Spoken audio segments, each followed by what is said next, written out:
있는 샤론 교회가 되게 하옵소서. 이제 말씀을 듣고자 합니다. 오전 시간에는 학계 선지자가 전한 말씀을 들었습니다. 하나님께서 감격과 열정으로 시작된 성전 공사가 중단되자 어느새 상황을 핑계대며 거룩한 사명을 저버린 이스라엘 백성들을 책망하셨습니다. 하지만 이내 곧 이스라엘 백성들이 깨닫고 돌아와 어려운 상황에서도 다시 성전 공사를 시작합니다. 그 모습을 보며 우리도 상황을 핑계 삼지 말고 우리의 사명에 헌신된 삶을 살게 하여 주시옵소서. 이 시간에는 동시대에 사역한 스가랴 선지자가 전한 말씀을 살피고자 합니다.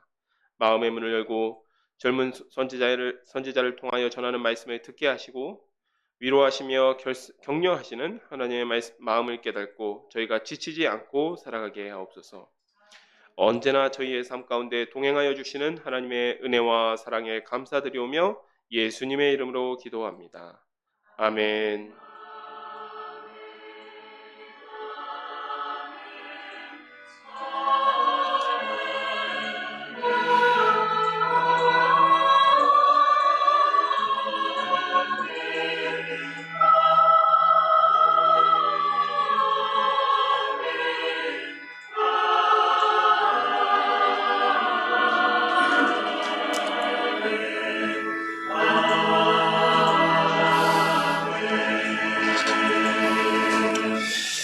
아멘. 이 시간 우리에게 주신 하나님의 말씀은 스가랴 1장 1절부터 6절 말씀입니다. 구약성경 1313페이지에 있습니다. 스가랴서 1장 1절부터 6절 말씀입니다. 제가 하나님의 말씀을 받들어 봉독하도록 하겠습니다. 다리오 왕 제2년 8째 달에 여호와의 말씀이 이또의 손자 베레가의 아들 선지자 스가랴에게 임하니라. 이르시되 여호와가 너희의 조상들에게 심히 진도하였느니라. 그러므로 너는 그들에게 말하기를 만군의 여호와께서 이처럼 이르시되 너희는 내게로 돌아오라. 만군의 여호와의 말이니라. 그리하면 내가 너희에게로 돌아가리라. 만군의 여호와의 말이니라. 너희 조상들을 본받지 말라. 옛적 선지자들이 그들에게 외쳐 이르되 만군의 여호와께서 이같이 말씀하시기를 너희가 악한 길 악한 행위를 떠나서 돌아오라 하셨다 하나 그들이 듣지 아니하고 내게 귀를 기울이지 아니하였느니라. 여호와의 말이니라. 너희 조상들이 어디 있느냐? 또 선지자들이 영원히 살겠느냐? 내가 나의 종 선지자들에게 명령한 내 말과 내 법도를 어찌 너희 조상들에게 임하지 아니하였느냐? 그러므로 그들이 돌이켜 이르기를 만군의 여호와께서 우리를 길대로 우리의 행위대로 우리에게 행하시려고 뜻하신 것을 우리에게 행하셨도다 하였느니라. 아멘.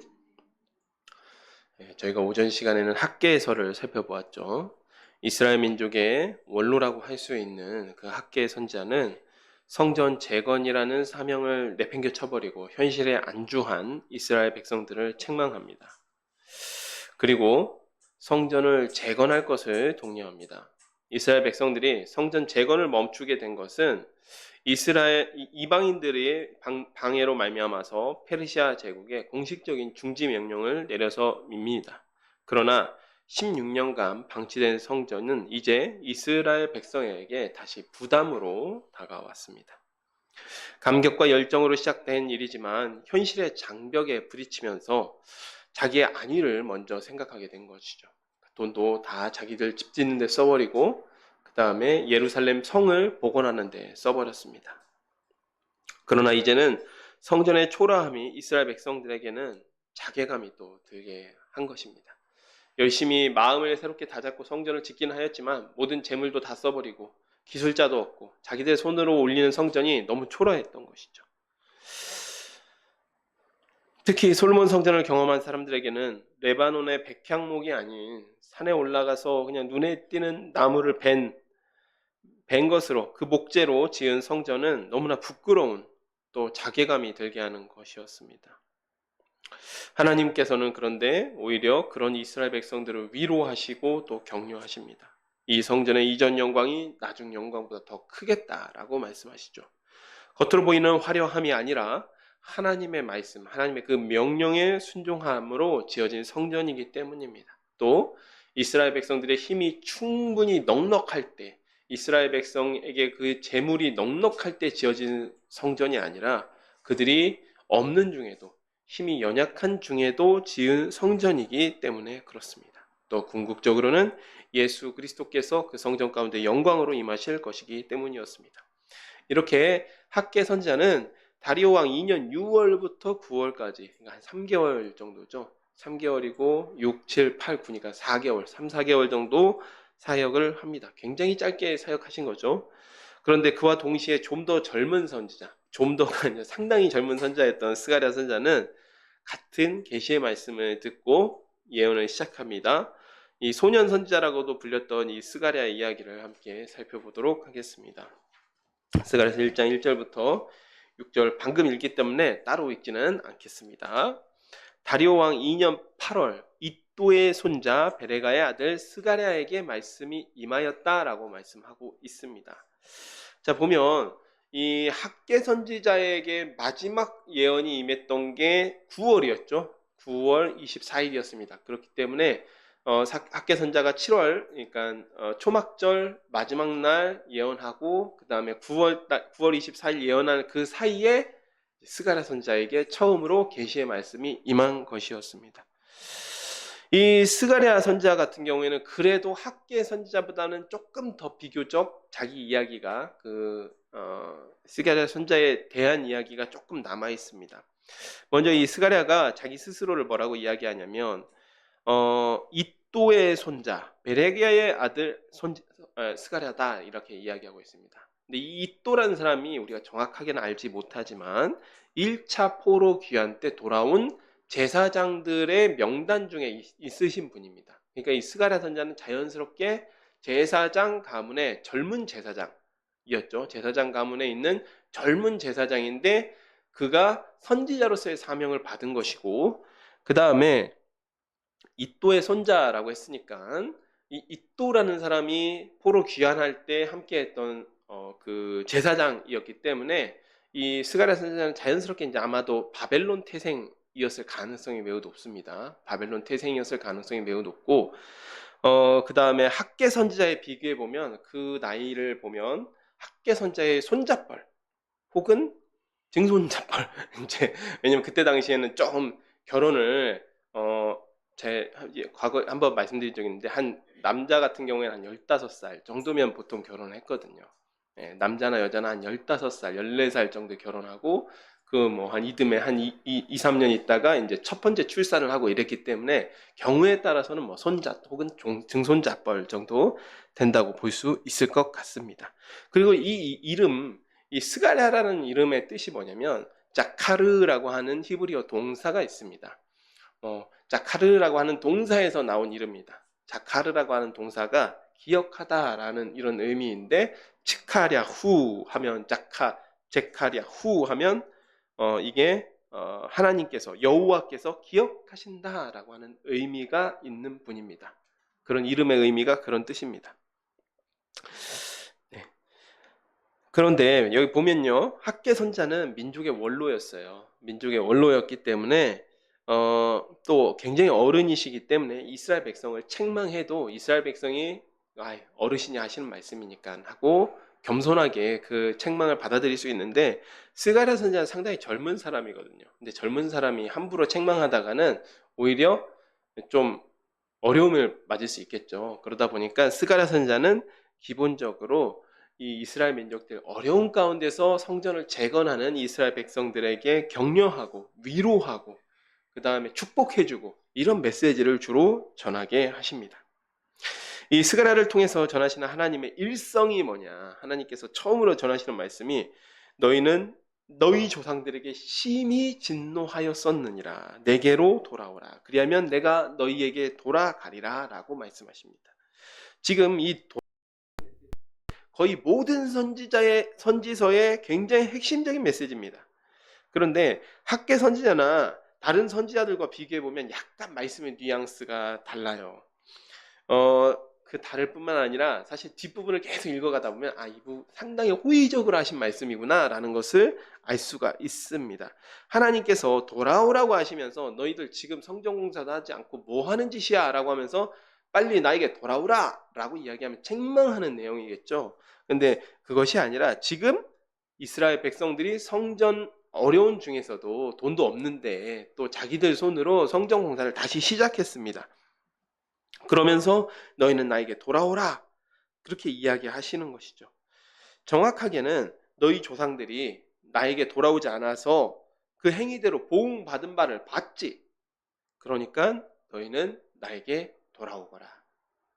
그렇게 말씀하시는 것이죠. 그러면 나도 너희에게 돌아가서 너희를 돕고 너희에게 복을 주겠다. 이 내용은 지금 생략되어 있지만 그렇게 말씀하시는 것입니다. 이미 혼나기는 조상들이 다 혼났습니다. 혼났고 또 학계 선지자에게 이미 충분히 혼났어요. 그 앞에서. 충분히 혼났기 때문에 그조차도 과거의 이야기가 되어버린 것입니다. 그 모습을 보고 이제 한번 좀 혼났으니까 혼쭐 났으니까 이제 잘하거라 라고 타이르고 계시는 것이죠. 이 간단한 내용이 스가랴서 예언의 첫 번째 예언입니다. 당시 상황과 연결시켜 보면요, 6월 달에 어르신인 학계 선자가 나와서 성전 공사를 내팽개치고 너희들의 사업, 너희들 기업에만 집중하면 어떻게 하냐라고 하면서 크게 혼쭐을 냈습니다. 그러니까 이스라엘 백성들이 그게 무슨 말이요 하면서 대든 것이 아니라 맞습니다. 저희가 지금까지 그렇게 했네요라고 하면서 뉘우치고 돌아와서 톱을 잡고 나무를 해와서 성전 공사를 재개합니다. 그렇게 7월 초막절이 마치고 보니까 이 백향목으로 지금 근사한 성전이 아니라 그냥 잡목으로 얼기설기 지은 것만 같은 그런 성전이 막 올라가고 있는 겁니다. 그러니까 백성들이 낙심해 있는 것이죠. 그러니까 학개 선자가 이 성전의 나중 영광이 이전 영광보다 크리라 라고 하면서 격려해주고 위로해줍니다. 그리고 나서 다시 한 달이 지나서 스가랴 선자가 이 말씀을 전한 것입니다. 그렇다면 이 말씀은 라는 말처럼 세계를 촉구하는 내용이라기보다는 지금 이스라엘 백성이 열악한 환경 중에서도 성전 공사를 재개하는 것이 이스라엘 조상들의 불 않고 그리고 하나님께 돌아오는 일이라는 겁니다. 그러니까 너희들 지금 이렇게 하는 거 잘하고 있으니까 계속해서 나에게 돌아와서 지금 충성스럽게 그 일을 해라. 그리하면 나도 너희에게 돌아가겠다라고 말씀하시는 것이죠. 같은 메시지예요. 돌아오라는 말은 같은 메시지고 같은 말이지만 당시 상황에 맞추어 보면 회개를 촉구하는 것이 아니라 어려운 상황에서 위로와 격려를 전하기 위한 메시지라는 것을 알게 됩니다. 하나님께서 동시대에 활동한 두 선지자에게 역할 분담을 시키신 거예요. 역할 분담을 시키신 거예요. 이제 어른들 같은 경우에는 위로도 하실 수 있죠. 그래, 자네들 수고했다. 지금 그대로 해라. 라고 하면서 위로도 하실 수도 있고, 또 때로는 잘못했을 때는 질책도 하고 책망도 할 수 있습니다.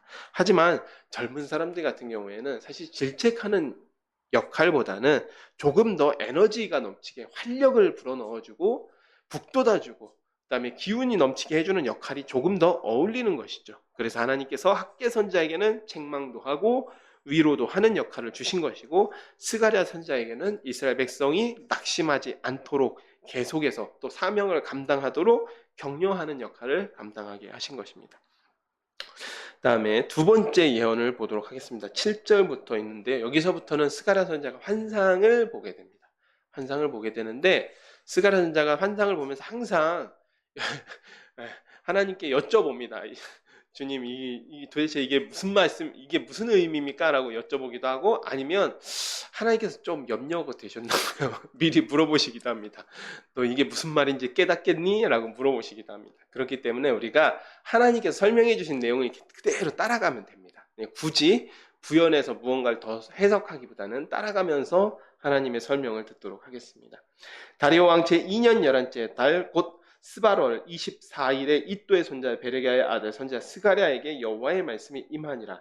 내가 밤에 보니 한 사람이 붉은 말을 타고 골짜기 속 화석류 나무 사이에 섰고 그 뒤에는 붉은 말과 자줏빛 말과 백마가 있기로 내가 말하여 내 주여 이들이 무엇이나이까 하니 내게 말하는 천사가 내게 이르되 이들이 무엇인지 내가 내게 보이리라 하니 화석류 나무에 선 자가 대답하여 이르되 이는 여호와께서 땅에 두루 다니라고 보내신 자들이니라. 그들이 화석류 나무에 선 여호와의 천사에게 말하되 우리가 땅에 두루 다녀 보니 온 땅이 평안하고 조용하더이다 하더라. 여호와의 천사가 대답하여 이르되 만군의 여호와여 여호와께서 언제까지 예루살렘과 유다 성읍들을 불쌍히 여기지 아니하시려 하나이까. 이를 노하신 지 70년이 되었나이다 하매 여호와께서 내게 말하는 천사에게 선한 말씀 위로하는 말씀으로 대답하시더라. 내게 말하는 천사가 내게 이르되 너는 외쳐 이르기를 만군의 여호와의 말씀에 내가 예루살렘을 위하여 시온을 위하여 예루살렘을 위하며 시온을 위하여 크게 질투하며 아니란 여러 나라들 때문에 심히 진노하나니 나는 조금 노하였거든 그들의 힘을 내어 고난을 더하였음이라. 그러므로 여호와가 이러같이 말하노라. 내가 불쌍히 여김으로 예루살렘에 돌아왔은즉 내 집이 그 가운데 건축되리니 예루살렘 위에 먹줄이 쳐지리라. 만군의 여호와의 말이니라. 그가 다시 외쳐 이르기를 만군의 여호와의 말씀에 나의 성읍들이 넘치도록 다시 풍부할 것이라. 여호와가 다시 시온을 위로하며 다시 예루살렘을 택하리라 하라 하니라. 아멘. 같은 해 11월 24일 두 번째 예언이 임합니다. 스가랴 선지자가 봤을 때 붉은 말을 타고 화석류 나무 사이에 서 있는 사람을 봅니다. 그 사람 뒤에는 자줏빛 말과 백마들이 있습니다. 여기는 다 단수로 표현되어 있죠. 여기 보면 8절에 자줏빛 말과 백마가 있기로 이렇게 단수로 표현되어 있는데 실제 히브리어 단어를 살펴보면 다 복수로 되어 있습니다. 그래서 자줏빛 말들과 백마들이라고 되어 있습니다. 즉 말들만 있었던 게 아니라 그 말을 타고 온 세상을 이제 다니면서 이제 하나님께 보고를 하는 그 천사들이 말이 타 있었던 것으로 보여요. 그러니까 많은 천사들이 화석류 나무에 서 있는 붉은 말을 타고 서 있는 사람 뒤에 많은 천사들이 도열해 있었다라고 이해하시는 게 좋을 것 같습니다. 그리고 이 사람은 환상 가운데 보이시는 이 성자 하나님으로 볼 수 있습니다. 왜냐하면 나중에 천사들에게 명령을 내리기도 하고 그들에게 보고를 받으시기도 해요. 그리고 그 다음에 여기 이분의 이 기도를 보면요, 이 이스라엘 백성과 하나님 사이의 일종의 중보자의 역할처럼 이스라엘 백성을 대신하여서 중보 기도를 하는 모습을 볼 수 있거든요. 그래서 이분을 성자 하나님으로 봅니다. 네, 그러니까 선지자도 이런 모습을 이제 처음 보니까 어리둥절해서 화석류 나무 사이에 선 분에게 내 주여 이들이 무엇이나이까라고 여쭈어 봅니다. 그러자 여호와께서 뒤에 서 있는 천사들을 보내셔서 세상에 두루 다니며 살피고 와서 보고하게 하시죠. 천사들이 보고 내용이 온 땅이 평안하고 조용하더이다. 별일 없었습니다. 별일이 없습니다. 조용합니다. 평안합니다라고 보고를 하니까 이 화석류 나무에 서 있는 분이 덧붙이기를 그래? 잘 됐다. 온 땅이 평안하고 조용하면 잘 됐구나 라고 이야기하시는 게 아니라 하나님께서 이제 얘기하시는 거죠. 뭐야? 어떻게 이렇게 평안할 수가 있냐? 그건 말이 안 된다 라고 이야기하시면서 덧붙여서 말씀하십니다. 네. 그러면서 말씀하시는 것이 기도하시는 내용이 여호와께서 예루살렘과 유다 성읍들을 불쌍히 여기시지 않은 지가 70년이 되었다라고 이야기합니다. 여기서 70년은 이미 이스라엘 백성들이 포로 귀환을 했어요. 그래서 포로 귀환, 그러니까 바벨론 포로 기간이 70년이죠. 그러니까 그 70년으로 보면 조금 안 맞을 수도 있습니다. 왜냐하면 지금 포로 귀환을 한 지 거의 한 7년 정도 시간이 흘렀어요. 17년 정도 시간이 흘렀기 때문에 그렇게 보기보다 예루살렘 성전이 황폐해진 지가 또 한 70년 정도 흘렀습니다. 단순하게 계산하시면 됩니다. 단순하게 계산하시면 되는데 지금 다리오 왕 2년이 주전 520년 정도라고 했죠. 520년 정도라고 했어요. 그보다 70년 전이면 언제입니까? 590년이죠. 590년인데 예루살렘 성이 언제 멸망했죠? 성전이 불탄 지는 586년에 불탔습니다. 그리고 예루살렘 성을 재건해서 예루살렘 성이 재건된 지가 4년 동안 다시 공사를 해서 예루살렘 성이 재건이 됩니다. 그러니까 대체적으로 그 기간이 70년이라는 기간이 맞는 거예요. 그러니까 1차 포로 귀환부터 스룹바벨이 첫 번째 포로 귀환할 때까지도 70년 정도 시간이 걸리고요. 그다음에 예루살렘 성전이 불탄 주전 586년부터 완공된 해까지도 또 한 70년 정도 시간이 걸립니다. 소요가 됩니다. 그러니까 여기서는 두 번째 것으로 보는 게 맞을 것 같습니다. 그래서 이미 이스라엘 백성들이 포로 귀환을 하고 17년 정도 시간이 흘렀습니다. 그런데 예루살렘 성이 불탄 지 70년이 되어 가는데 아직도 또 예루살렘 그 성전이 황폐해진 지 70년이 지났어요. 그런데 세상은 아무 일도 없었다는 듯이 평안하고 조용합니다. 그러자 하나님께서 응답하시는 것이죠.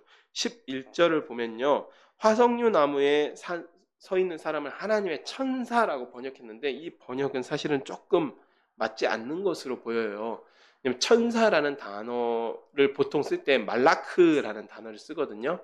여러분도 잘 알다시피 말라기라는 이 선지자의 이름이 여기에서 왔습니다. 그런데 그보다는 조금 더 옳게 번역하는 건 그냥 여호와의 사자 이 정도로 번역하는 게 좋을 것 같아요. 그래서 여호와의 사자로 보는 것이 좀 더 적절합니다. 그래서 보통 이분을 왜냐하면 천사는 하나님의 피조물이거든요. 그래서 피조물로 보는 것이 아니라 성자 하나님으로 보고 있습니다. 14절에 내가 예루살렘을 위하여 또 시온을 위하여 크게 질투하여 아니란 여러 나라들 때문에 심히 진노하나니 나는 조금 노하였거늘 그들이 힘을 내어 고난을 더하였음이라 이렇게 말씀하고 있습니다. 하나님은 이스라엘 백성을 훈계하실 때 훈계용으로 회초리를 조금 대듯이 그렇게 훈계를 하시려고 했는데 이 바벨론이나 이방인들이 몽둥이를 가지고 이스라엘을 학대했다는 겁니다. 몽둥이를 두들겨 팼다는 거죠. 16절에 이제 하나님의 진노가 끝났습니다. 또 하나님께서 예루살렘에 돌아오셨습니다. 또 내 집이 그 가운데 건축되리니 라는 말씀은 성전이 다시 지어질 것이라는 말씀이죠. 성전이 다시 지어질 것이다. 또 먹줄이 쳐진다라는 말씀은 예루살렘이 다시 재건된다라는 의미입니다. 네, 스룹바벨과 여호수아 대제사장은 성전을 완공했지만 느헤미야의 3차 포로 귀환을 통해서 예루살렘이 성으로서 재건이 되는 것이죠. 이렇게 하나님께서 위로의 말씀을 주십니다. 여기 보면 먹줄을 친다고 했는데 사실 이 먹줄이요 지금 공사장 가도 먹줄 씁니다. 제가 저도 이제 대학생 때 이제 공사장 가서 아르바이트도 하고 했는데요. 보면 이렇게 줄을 쭉 쳐가지고 일렬로 뭔가 이렇게 작업해야 될 때 먹을 붙인 줄을 일렬로 쭉 뺍니다. 좀 탄성이 있는 줄을요. 그리고 이렇게 잘 잡고 있으면 일자로 뭔가를 재단하거나 할 때 이 먹줄을 살짝 당겼다가 탁 놓으면 일자로 먹줄이 길게 쳐져요. 그러니까 지금도 쓰고 있는 거죠. 지금도 이 먹줄을 쓰고 있는 거죠. 그러니까 예루살렘 성이 이 먹줄을 들여서 규격을 재고 재개발을 하고 다시 이제 건축을 하고 이런다는 이야기입니다. 근데 여기서 보면 하나님께서 3절의 말씀을 보잖아요. 그러면 너희는 내게로 돌아오라. 그리하면 나도 너희에게 돌아가리라 라고 말씀하셨습니다. 그런데 이미 하나님께서 뭐라고 말씀하십니까? 하나님께서 이미 돌아오셨다라고 이야기하고 계세요. 예루살렘 성에 돌아오셨다. 그러니까 더더욱이 이 3절의 말씀이 회개를 촉구하기보다는 하나님께서 이미 이스라엘 백성의 이런 모습들을 보고 같이 돌아오셔서 이스라엘 백성과 함께 하신다 라는 말을 강조하기 위해서 이 말을 썼다는 것을 알 수가 있습니다. 하나님의 진노가 많이 풀렸습니다. 예루살렘에 돌아오셨습니다. 즉 계속해서 이스라엘 백성이 어려운 상황에서도 힘을 내어서 성전을 건축해라 라고 하는 모습을 하라고 격려하고 있다는 사실을 알 수가 있습니다. 18절입니다. 내가 눈을 들어본즉 네 개의 뿔이 보이기로 이거 같은 환상으로 보여요. 한 번에 본 계시의 말씀입니다. 내가 눈을 들어본즉 네 개의 뿔이 보이기로 이에 네개 말하는 천사가 묻되 이들이 무엇이니 네개 말하는 천사에게 묻되 이들이 무엇이니까 하니 네게 대답하는 이들은 유다와 이스라엘과 예루살렘을 흩트린 뿔이니라. 그때 여호와께서 대장장이 4명을 내게 보이시기로 내가 말하되 그들이 무엇을 하러 왔나이까 하니 대답하여 이르되 그 뿔들이 유다를 흩뜨려서 사람들이 능히 머리를 들지 못하게 하니 이 대장장이들이 와서 그것들을 두렵게 하고 이전의 뿔들을 들어 유다 땅을 흩뜨린 여러 나라의 뿔들을 떨어뜨리려 하느니라 하시더라. 여기 이게 이제 네 뿔과 네 대장장의 환상이라고 하는데요. 스가랴가 다시 그 눈을 들어서 보니까 네 뿔이 있는데 이는 이스라엘 사방을 둘러싼 이스라엘을 핍박하던 권세들을 의미하는 것입니다. 그런데 어떤 일군의 학자들 같은 경우에는 이 네 뿔이라고 해서 또 이 네 뿔을 바벨론, 페르시아, 헬라, 로마 이렇게 해석하시는 학자들이 있는데 있기는 하지만 중요한 건 아직 헬라와 로마 시대가 오지 않았어요. 헬라와 로마 시대가 오지 않았고, 지금 여기 이 환상대로 보면요, 대장장이가 가서 뿔을 뽑아버리거든요. 뿔을 흐트러뜨려 버려요. 그러면 그 얘기는 뭡니까? 헬라와 로마 시대 때, 특히 헬라 시대 때 오는 대박해에 대해서 저희가 이 다니엘서를 통해서 한번 보았죠. 다니엘서를 통해서 한번 보았는데, 그럼 그 박해도 사실 없어져야 되는 게 맞습니다. 그런데 여기 보면 그렇지는 않습니다. 그래서 이것은 그 어떤 바벨론, 페르시아, 헬라, 로마라고 특정하기보다는 이 말씀에 나온 대로 지금 유다가 머리를 들지 못하게끔 하는, 핍박하고 억압하고 있는 그런 세상의 권세들이라고 보는 것이 조금 더 적절할 것 같습니다. 예. 자, 그 다음에 지금 현재 상황을 보잖아요. 그러면 이 말이 딱 어울리는 것이 에스라서 4장에 우리가 함께 지난주에 살펴본 말씀 중에 어떤 게 있었죠? 이스라엘에 대한 이방인들의 공격이 나왔었습니다. 직접적으로 막 이렇게 칼을 들고 공격한 게 아니라 주로 이방인들이 공격했던 방향은 관리들에게 뇌물을 주어서 페르시아 제국을 통해서 이 유대인들의 어떤 그런 성전의 건축이라든지 성벽 건축을 억압하는 방향으로 이루어졌었어요.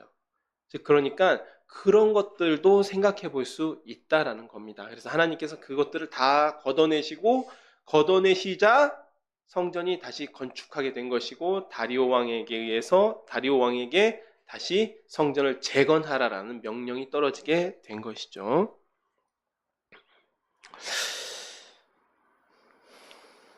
그래서 사실은 우리가 이게 보잖아요. 그러면 사실 1장 7절부터 사실 2장 13절, 2장 끝까지가 한 덩어리의 예언입니다. 한 덩어리의 예언이에요. 그래서 방금 보면 1장 7절에서 17절까지가 먼저 이 서문에 해당되는 거죠. 그래서 먼저 세상을 다 천사들이 돌아보니까 세상이, 유대인들은 지금 핍박을 받고 있는데 세상은 정온하고 평온한 겁니다. 그러자 하나님께서 그러면 안 된다라고 이야기해서 다시 내가 예루살렘에 돌아와서 이 백성과 함께 하겠다라고 선언하시고, 그 다음에 18절부터 21절까지는 실제로 유다 예루살렘을 압박하고 있는 세상의 권세들을 치워주시는 장면이에요. 그리고 2장 1절부터 13절까지는 측량줄을 잡은 사람이 나오는데, 그 얘기는 뭐겠습니까? 예루살렘이 실제로 재건되는 모습을 보여주시는 거죠. 그러니까 1장 7절부터 2장 13절까지가 한 덩어리의 예언을 볼 수 있습니다. 한 덩어리 예언이고, 먼저 예언 1부가 있고 2부에 이제 네 뿔과 네 대장장이 측량줄을 잡은 사람이 등장하는 것으로 보면 조금 더 좋을 것 같습니다.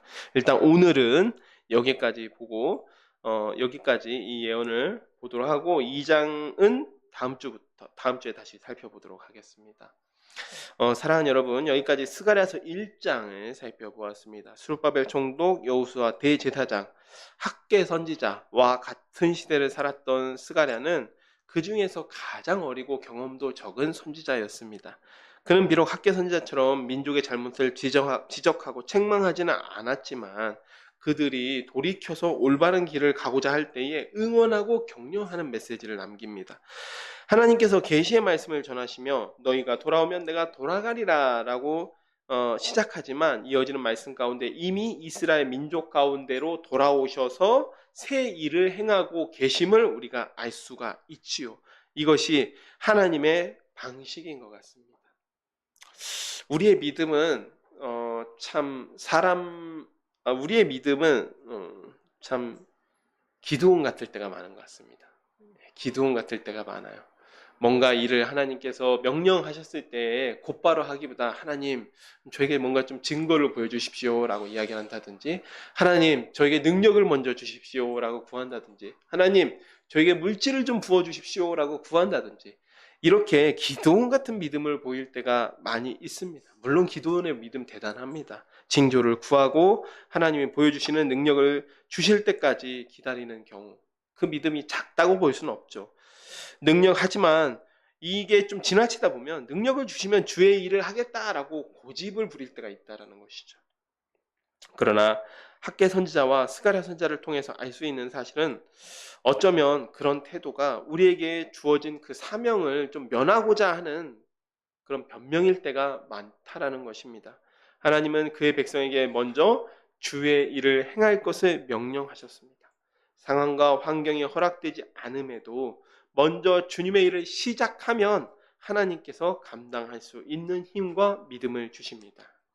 사랑하는 샤론의 가족 여러분, 여러분께서도 하나님께서 감동을 주셨을 때 상황을 주셨을 때 어떤 상황을 이유로 또는 나의 형편을 이유로 회피하지 마시기를 축복드립니다. 핑계를 들어서 하지 않을 방법은 얼마든지 찾을 수 있습니다. 그러나 가능한 일이 되는 길이 단 한 가지 길만 있더라도 그 일을 행하는 사람, 순종함으로 그 일을 행하는 사람이 있다면 그 일은 성취가 됩니다. 하나님께서 이미 도우실 준비를 하고 순종할 자들을 기다리십니다. 우리 모든 샤론의 가족들은 하나님께 순종함으로 이를 성취하시는 그런 역사를 경험하는 샤론의 가족들이 되시기를 축복하며 제가 기도하고 말씀을 맺도록 하겠습니다. 기도하겠습니다. 하나님 아버지 참으로 감사드립니다. 오늘도 이렇게 귀한 시간 주님 앞에 나와서 예배할 수 있게 하시니 감사합니다. 주님 오늘 스가랴서 말씀을 통하여서 하나님의 하나님께서 하나님의 일을 결심하고 어려운 가운데서도 그 일을 행하는 자들에게 하나님께서 위로하고 격려하고 또 복을 주시는 모습을 바라보게 됩니다.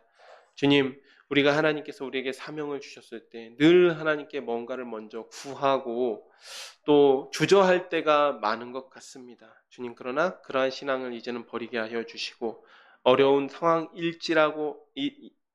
상황에 처했다 할지라도 하나님의 사명을 향하여서 한 걸음 내딛게 하여 주옵소서. 하나님의 명령을 따라서 순종하게 하여 주시옵소서. 그리할 때 하나님께서 우리가 생각할 수 없는 놀라운 방법과 하나님의 놀라운 능력으로 함께 하여 주실 줄을 믿습니다. 저희 샤론의 가족들이 모두 그러한 길을 가게 하여 주시기를 소원하오며 예수님의 이름으로 기도드립니다. 아멘. 이 시간 54장 찬송하신 후에 주기도문으로 예배를 마치겠습니다.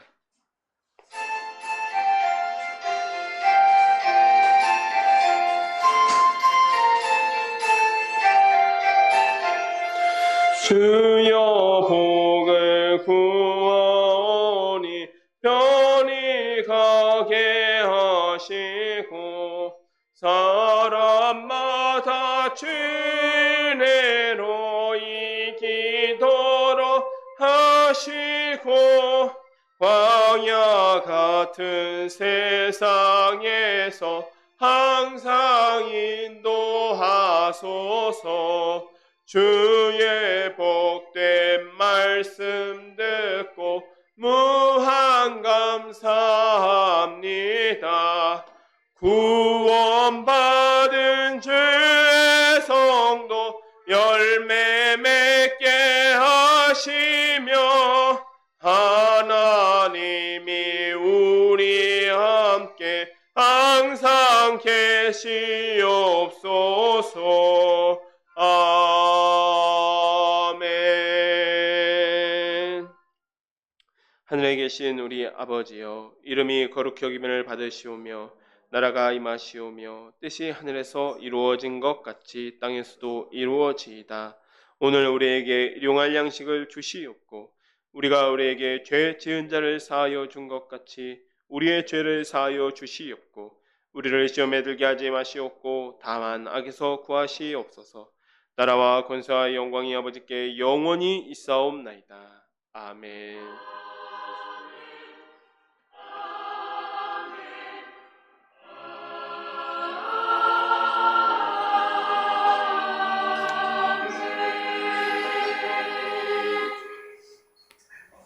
네, 예배 마쳤습니다. 하나님께 영광과 감사의 박수 올려드리겠습니다.